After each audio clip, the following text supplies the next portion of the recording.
আসসালামু আলাইকুম বন্ধুরা, আগের ভিডিওতে কিছু সমস্যার কারণে আমাকে দ্বিতীয় পার্ট হিসেবে ওই ভিডিওর একটি অংশ আনতে হয়েছে।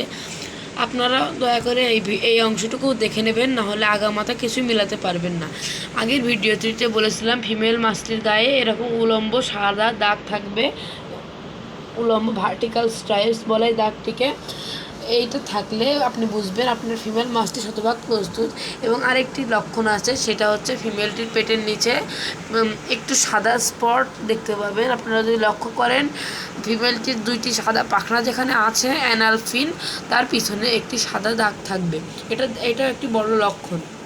আর মেল মাছটি আপনি খেয়াল করবেন, এখানে কিছু বাবল নেস্ট বানাবে, এরকম কিছু বাবল নেস্ট বানাবে।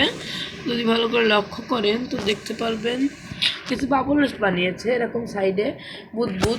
এই যে আমার আরও এক পেয়ার আছে, সেখানেও দেখতে পারেন এই যে এরকম কিছু বাবল নেস্ট বানাবে। হ্যাঁ, আর ফিমেল মাছটিও বাবল নেস্ট মাঝে মাঝে বানায়, তা খুবই কম ক্ষেত্রে দেখা যায়। আপনারা যে কোনো জাতের ফাইটারের সাথে যে কোনো জাতের ফাইটার ব্রিড করাতে পারেন, এটা কোনো সমস্যা না। তবে আপনারা যদি জাত ধরে রাখতে চান, তাহলে একই জাতের সাথে একই জাত ব্রিডিং করানোই সবচেয়ে বেটার আমার মতে। কিন্তু আমি যখন আমার প্রথম অভিজ্ঞতার মতে, আমি যখন ডাম্বুয়ার ফাইটারের সাথে আনডাম্বুয়ার বা নন ডাম্বুয়ার ব্রিডিং করাই, তখন দেখতে পাই বাচ্চাগুলো হার্ডি আসে। কিন্তু যখন ডাম্বুয়ারের সাথে ডাম্বুয়ার করানো হয়, তখন দেখা যায় বেশিরভাগ বাচ্চা মারা যায়। তাই প্রথম দিকে ডাম্বুয়ারের সাথে এরকম নন ডাম্বুয়ার করাই ভালো। আচ্ছা বন্ধুরা, বিদায়।